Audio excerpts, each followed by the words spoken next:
Assalamualaikum warahmatullahi wabarakatuh. Yang saya hormati Ibu Feni Soraya Dewi, SE MSI, selaku dosen pengampu mata kuliah Akuntansi Keuangan Syariah, beserta dengan teman-teman kelas Akuntansi 20B. Kami kelompok 4 akan membawakan materi penyajian laporan keuangan syariah. Adapun anggota dari kelompok kami, yang pertama saya sendiri, Dimas Dirga Pratama, NPM 20.0102.0030. Yang kedua, Dwi Wahyu Aryani, NPM 20.0102.0042. Yang ketiga, Siwi Ayu Kumala, NPM 20.0102.0053. Yang keempat, Lauda Kansa Bilkis, NPM 20.0102.0057. Yang kelima, Felicita Salsa Lulu Melati, NPM 20.0102.0062. Yang terakhir, Ahmad Hifni Azhar, NPM 20.0102.0068. Baik, akan saya mulai dari pendahuluan. Penyajian laporan akuntansi entitas syariah telah diatur dengan PSAK dan Pedoman Akuntansi Perbankan Syariah Indonesia atau PAPSI. Oleh karena itu, laporan keuangan harus mampu memfasilitasi semua pihak yang terkait bank syariah. Kekurangan perhatian PSAK dan PAPSI dalam bank syariah juga terdapat dalam hal fungsi laporan keuangan memfasilitasi DPS atau Dewan Pengawas Syariah untuk memeriksa dan non-halal yang diterima oleh bank. Dana non-halal yang berdasarkan PSAK nomor 59 dan PAPSI digabung dengan dana KOR. Penggabungan dapat menimbulkan persoalan syariah berupa tercampurnya yang hak dan yang batil. Ketiadaan pemisahan akan menyebabkan kekurangan perhatian untuk mengupayakan pengeliminasian dana non-halal di masa yang akan datang. Macam-macam laporan keuangan syariah.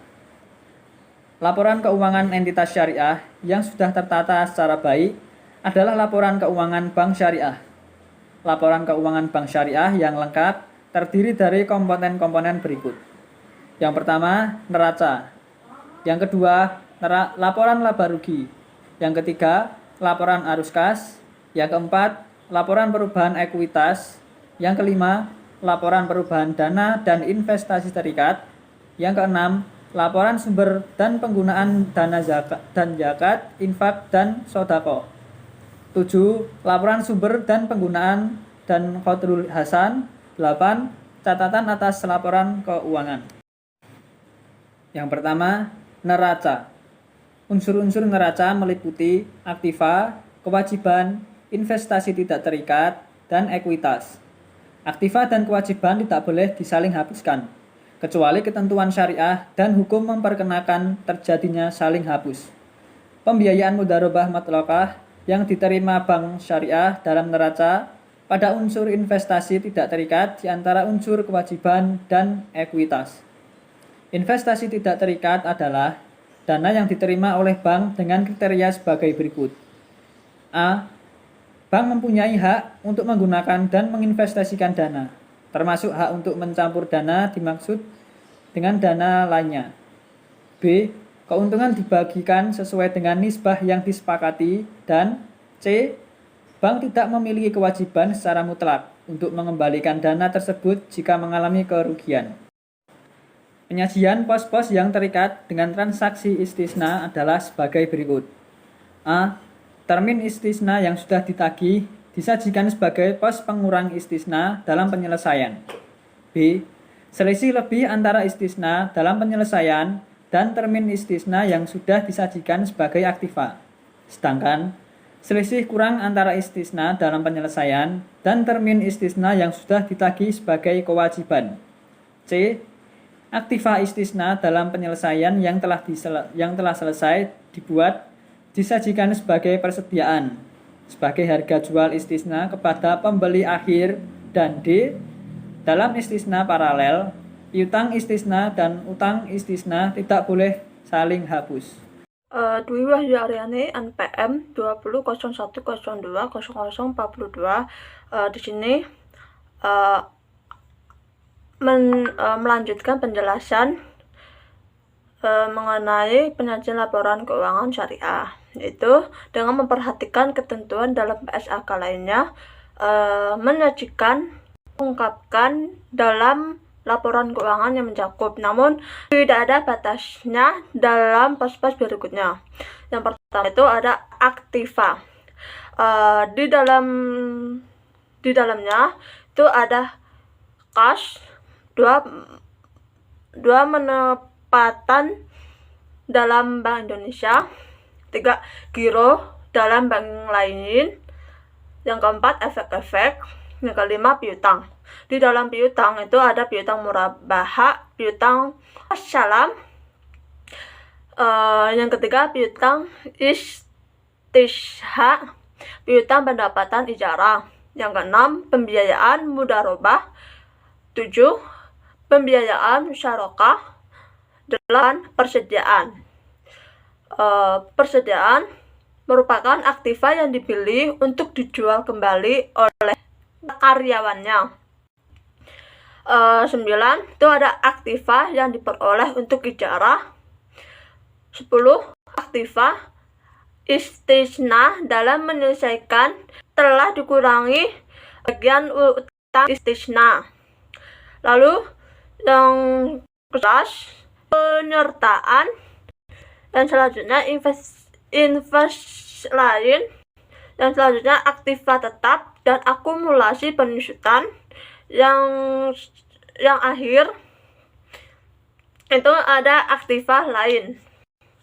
Tuan dalam PSAK lainnya menyajikan, mengungkapkan dalam laporan keuangan yang mencakup, namun tidak ada batas dalam pos-pos kewajiban, investasi yang terikat dan ekuitas berikutnya. Kewajiban itu ada kewajiban segera, simpanan itu ada giro wadiah, tabungan wadiah. Lalu yang keempat itu ada simpanan bank lain.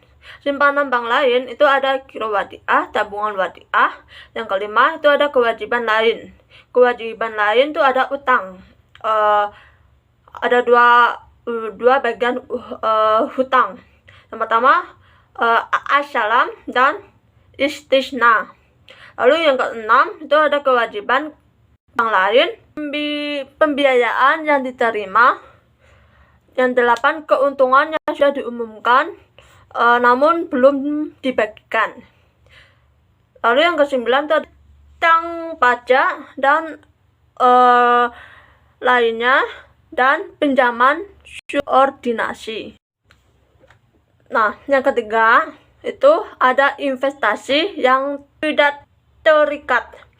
Di dalamnya itu ada investasi yang tidak terikat dari bukan bank. Yang kedua, tabungan mudharabah. Ketiga, deposito mudharabah. Yang keempat, investasi yang tidak terikat dari bank. Di dalamnya itu ada tabungan mudharabah, deposito mudharabah.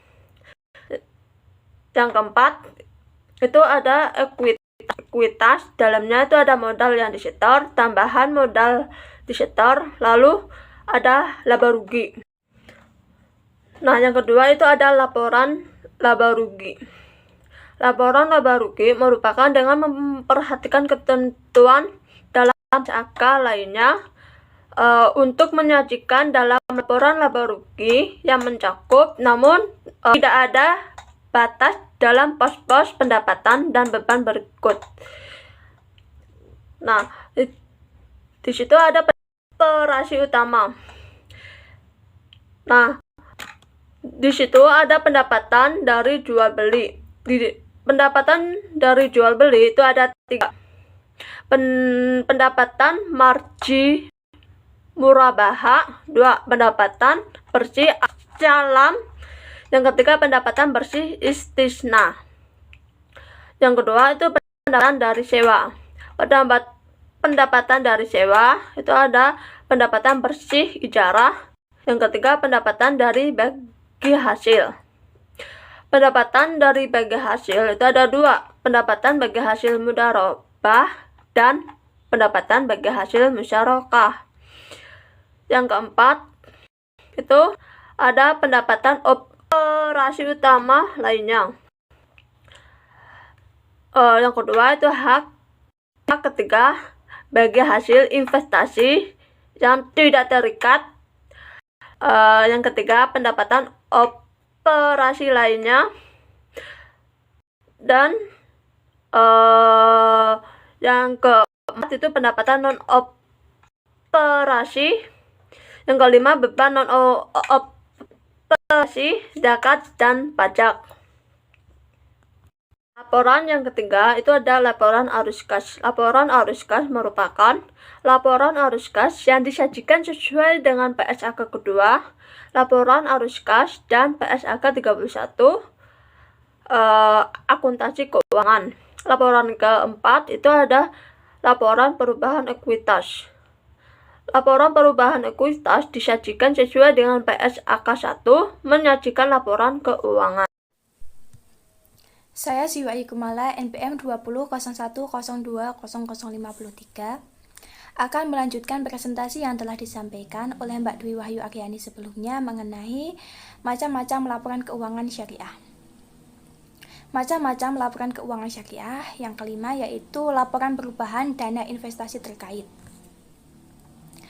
Bank Syariah menyajikan laporan perubahan dana investasi terkait sebagai komponen utama laporan keuangan yang menunjukkan A. Saldo dana investasi terkait, B. Jumlah unit investasi pada setiap jenis investasi dan nilai per unit pada awal periode, C. Dana investasi yang terjadi dan unit investasi yang diterbitkan oleh Bank Syariah selama periode laporan, D. Penarikan atau pembelian kembali unit investasi selama periode laporan, E. Keuntungan atau kerugian dana investasi terkait, F. Bagian bagi hasil milik bank dari keuntungan investasi terkait jika Bank Syariah berperan sebagai pengelola dana, atau imbalan bank jika Bank Syariah berperan sebagai agen investasi.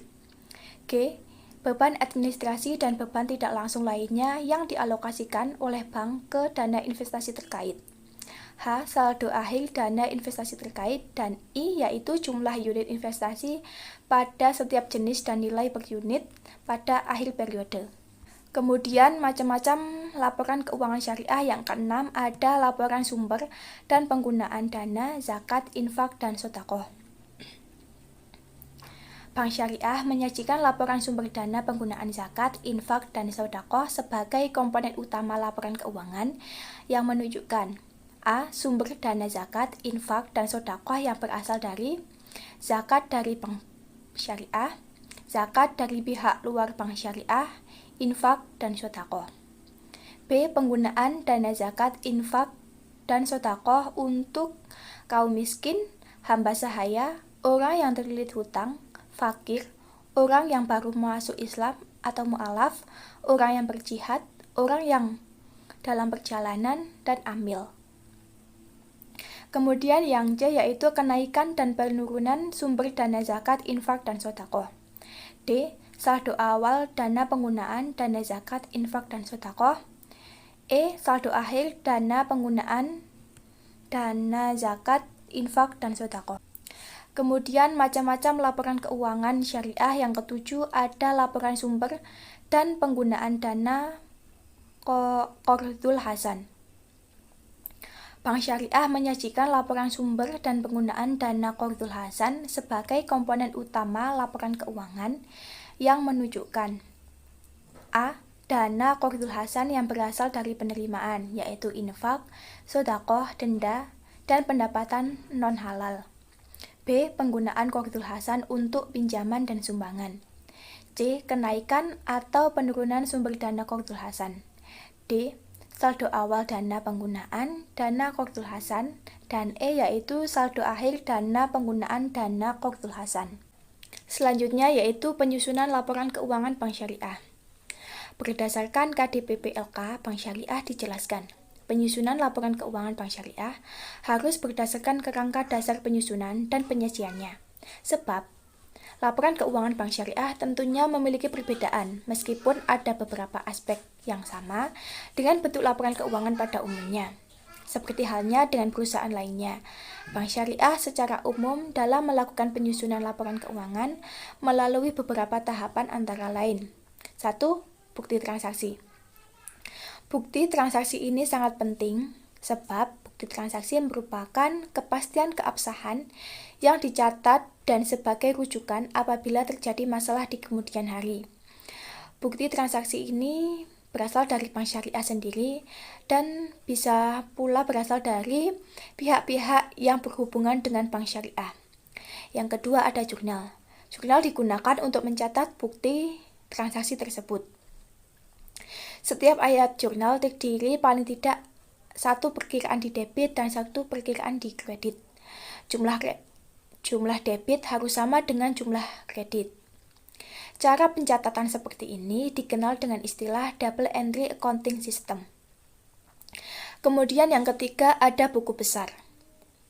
Buku besar adalah data pindahan dari jurnal ke dalam perkiraan masing-masing atau posting. Keempat yaitu neraca saldo. Neraca saldo adalah pengelompokan perkiraan buku besar berdasarkan saldo debit dan saldo kreditnya, sehingga jumlah saldo yang ada di sisi debit sama dengan jumlah saldo yang ada di sisi kredit. Kemudian yang kelima ada jurnal penyesuaian. Jurnal penyesuaian ini adalah jurnal yang dibuat pada akhir periode dengan maksud untuk mengoreksi perkiraan-perkiraan sehingga mencerminkan keadaan yang sebenarnya. Kemudian yang terakhir yaitu 6 laporan keuangan. Laporan keuangan pokok terdiri dari neraca, laba rugi, dan perubahan kekayaan bersih. Selanjutnya yaitu definisi pernyataan keuangan dalam akuntansi bank syariah. Secara umum, pernyataan keuangan untuk bank syariah dijelaskan sebagai berikut. 1. Pernyataan keuangan yang menggambarkan fungsi bank Islam sebagai investor, hak dan kewajibannya, dengan tidak memandang tujuan bank Islam itu dari masalah investasinya, apakah ekonomi atau sosial. Pernyataan keuangan meliputi A. Pernyataan posisi keuangan, B. Pernyataan pendapatan, C. Pernyataan aliran kas, dan D. Pernyataan laba ditahan atau pernyataan perubahan pada saham pemilik. Yang kedua yaitu sebuah pernyataan keuangan yang menggambarkan perubahan alam investasi terbatas yang dikelola oleh Bank Islam untuk kepentingan masyarakat, baik berdasarkan kontrak mudharabah atau kontrak perwakilan. Yang ketiga yaitu pernyataan keuangan yang menggambarkan peran Bank Islam sebagai fidusiari dari dana yang tersedia untuk jasa sosial ketika jasa semacam itu diberikan melalui dana terpisah. Saya Lauda Hansa Bilqis, NPM 2001020057. Di sini saya akan melanjutkan presentasi sebelumnya mengenai definisi unsur-unsur dasar laporan keuangan. Terdapat 7 unsur dasar laporan keuangan. Yang pertama, pernyataan posisi keuangan. Yang berisi, yang pertama adalah aset. Aset adalah sesuatu yang mampu menimbulkan aliran kas positif atau manfaat ekonomi lainnya, baik dengan dirinya sendiri ataupun dengan aset yang lain, yang hanya didapat oleh bank syariah sebagai hasil dari transaksi atau peristiwa di masa lalu. 2. Liabilitas. Liabilitas adalah kewajiban yang berjalan untuk memindahkan aset, meneruskan penggunaannya, atau menyediakan jasa bagi pihak lain di masa depan sebagai hasil dari transaksi atau peristiwa di masa lalu. Yang ketiga, porsi pemegang rekening investasi tak terbatas. Rekening investasi tak terbatas merujuk kepada dana-dana yang diterima bank syariah dari individu-individu atau lainnya, dengan dasar bahwa bank syariah akan memiliki hak untuk menggunakan dan menginvestasikan dana-dana itu tanpa pembatasan. Yang keempat adalah saham pemilik. Saham pemilik merujuk kepada jumlah yang tersisa pada tanggal pernyataan posisi keuangan dari aset syariah sesudah dikurangi kewajiban. Porsi pemegang rekening investasi tak terbatas dan yang setara dengannya, serta pendapatan yang dilarang jika ada.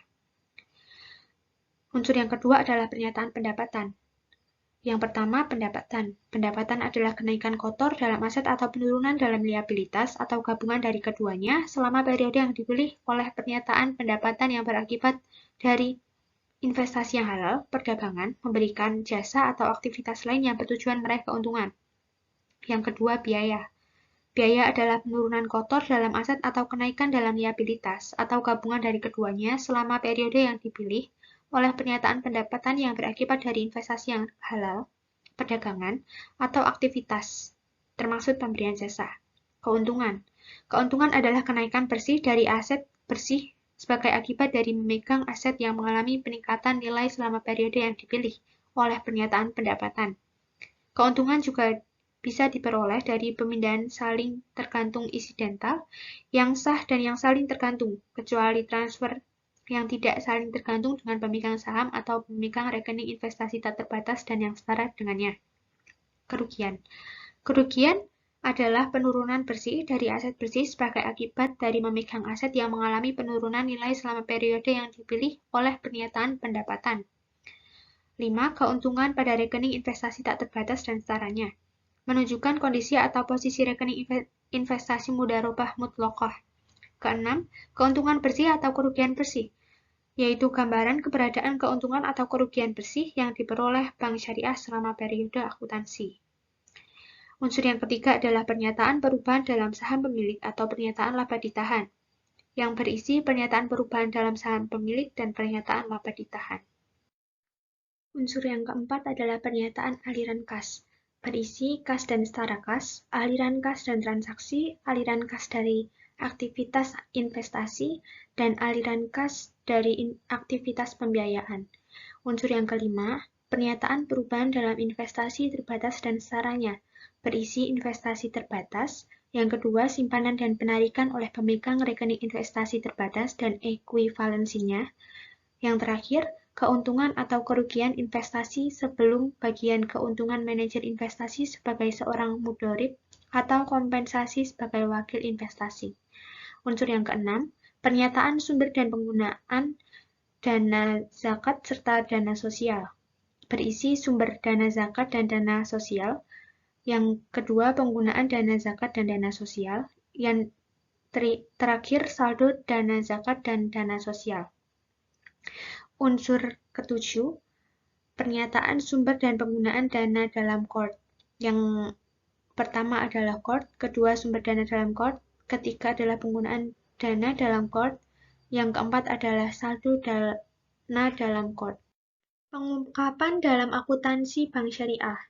Laporan keuangan bank syariah yang digambarkan pada subbab sebelumnya mengungkapkan informasi umum mengenai bank sebagaimana diatur dalam ketentuan yang berlaku umum, dengan mengungkapkan tambahan yang mencakup tetapi tidak terbatas pada, yang pertama, karakteristik kegiatan bank syariah dan jasa utama yang disediakan. 2. Peranan, sifat, tugas, dan kewenangan Dewan Pengawas Syariah. Yang ketiga, tanggung jawab bank terhadap pengelola zakat. Laporan keuangan bank syariah mencakup kebijakan akuntansi yang digunakan dalam penyusunan laporan keuangan yang mencakup, tetapi tidak terbatas pada kebijakan akuntansi. Yang pertama, mengenai pemilihan metode akuntansi di antara beberapa alternatif metode akuntansi.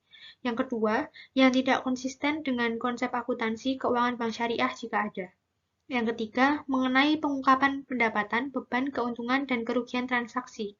Yang keempat, mengenai pengakuan dan penentuan penyisian kerugian dan penghapusan aktiva produktif bank syariah. Yang terakhir, konsolidasi laporan keuangan jika ada. Laporan keuangan bank syariah mengungkapkan pendapatan atau beban yang dilarang bank syariah jika ada, mengenai yang pertama, jumlah dan sifat pendapatan yang diperoleh dari sumber atau cara tidak diperkenalkan oleh syariah. 2. Jumlah dan sifat beban yang tidak sesuai dengan bank syariah.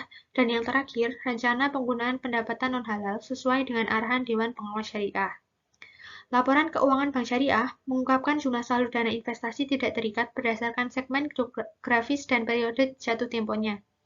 Pengungkapan tersebut meliputi yang pertama, metode yang digunakan bank untuk menentukan bagian keuntungan atau kerugian dari dana tidak terikat dalam periode yang bersangkutan.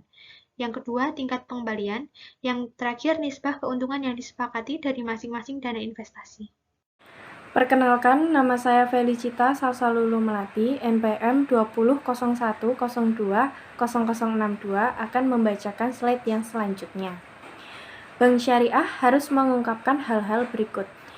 yaitu A. Jenis aktiva produktif sektor ekonomi, jumlah aktiva produk masing-masing. B. Jumlah aktiva produk yang diberikan ke pihak yang mempunyai hubungan istimewa. C. Kedudukan bank dalam pembiayaan bersama dan besarnya porsi yang dibiayai. D. Klasifikasi produk menurut jangka waktu, kualitas aktiva produktif, valuta dan tingkat bagi hasil rata-rata. E. Kebijakan dan metode akuntansi penyisihan, penghapusan aktiva produktif bermasalah. F. Metode yang digunakan untuk menentukan penyisihan khusus dan umum. G. Kebijakan manajemen dan pelaksanaan pengendalian risiko portofolio aktiva produktif. H. Saldo aktiva produktif yang sudah dihentikan. Slide selanjutnya akan membahas pengungkapan untuk setiap komponen laporan keuangan. Yang pertama adalah neraca. Pengungkapan pembiayaan mudharabah mencangkup tetapi tidak terbatas pada jumlah pembiayaan mudharabah kas dan non-kas. Kemudian kerugian atas penurunan nilai aktiva mudharabah apabila ada persentase kepemilikan dana pada investasi tidak terikat yang signifikan berdasarkan kepemilikan perorangan atau badan hukum. Bank Syariah mengungkapkan dasar penentuan dan besar penyisihan kerugian pembiayaan musyarakah dan piutang yang berasal dari penyelesaian akad musyarakah pada suatu periode. Bank Syariah mengungkapkan transaksi murabahah berdasarkan sifatnya, baik berupa pesanan mengikat maupun tidak mengikat. Slide yang selanjutnya, pengungkapan transaksi istisna mencangkup tetapi tidak terbatas pada A. Pendapatan dan keuntungan dari kontrak istisna selama periode berjalan. B. Jumlah akumulasi biaya atas kontrak berjalan serta pendapatan dan keuntungan sampai dengan akhir periode berjalan. C. Jumlah sisa kontrak yang belum selesai menurut spesifikasi dan syarat kontrak. D. Klaim tambahan yang belum selesai dan semua denda yang bersifat kontingent sebagai akibat keterlambatan pengiriman barang. E. Nilai kontrak istisna paralel yang sedang berjalan serta rentan periode pelaksanaan. F. Nilai kontrak istisna yang telah ditandatangani bank selama periode berjalan tetapi belum dilaksanakan dan rentan periode pelaksanaannya. Slide yang selanjutnya, pengungkapan transaksi ijarah dan ijarah mutahiyah bitamlik mencangkup tetapi tidak terbatas pada A. Sumber dana yang digunakan dalam pembiayaan ijarah. B. Jumlah piutang cicilan ijarah yang akan jatuh tempo hingga 2 tahun terakhir. C. Jumlah objek sewa berdasarkan jenis transaksi di atas, jenis aktiva dan akumulasi. Penyusunannya apabila Bank Syariah sebagai pemilik objek sewa. D. Jumlah utang ijarah yang jatuh tempo hingga 2 tahun yang akan datang apabila Bank Syariah sebagai penyewa. E. Komitmen yang berhubungan dengan perjanjian ijarah mutahiyah bitamlik yang berlaku efektif pada periode laporan keuangan berikutnya. Pengungkapan transaksi wadiah mencangkup tetapi tidak terbatas pada jumlah dana atau barang yang mengikuti prinsip wadiah yad amanah dan jumlah dana wadiah yang diblokir sebagai jaminan pembiayaan perbankan. Bank Syariah mengungkapkan transaksi wakalah yang belum diselesaikan berdasarkan jenis dan jumlah. Bank Syariah mengungkapkan kisaran persentase bagi hasil dari masing-masing jenis dana investasi tidak terikat transaksi. Perkenalkan, nama saya Ahmad Ifni Ashar, NPM saya 20.0102.0068. Di sini saya akan melanjutkan presentasi dari Mbak Felicita. Laporan laba rugi. Pendapatan, beban, keuntungan, dan kerugian harus diungkapkan berdasarkan jenis menurut karakteristik transaksi. Hal tersebut berasal dari investasi yang dibiayai bersama oleh bank dan para pemilik dana investasi, tidak terikat, dan investasi yang hanya dibiayai oleh bank harus diungkapkan secara terpisah. Berikut merupakan jenis-jenis karakteristik transaksi yang diungkapkan. A. Pendapatan dan keuntungan investasi. B. Beban dan kerugian investasi. C. Laba rugi investasi. D. Bagian para pemilik dana investasi tidak terikat pada pendapatan atau kerugian dari investasi sebelum bagian pengelola dana. Di sini dibagi menjadi dua, di mana yang pertama bagian bank pada pendapatan kerugian investasi, yang kedua bagian bank pada pendapatan dana investasi yang tidak terikat sebagai pengelola dana. 3. Laporan perubahan dana investasi terikat. Pengungkapan hal yang berkaitan dengan pelaporan perubahan dana investasi terikat dalam catatan atas laporan keuangan mencakup tidak terbatas pada A. Periode yang dicakupi oleh laporan perubahan dana investasi. B. Secara terpisah saldo awal, keuntungan atau kerugian, dan saldo akhir dana investasi terikat yang berasal dari revaluasi dana investasi yang tidak terikat. C. Sifat dari hubungan antara bank dan pemilik dana investasi terikat. D.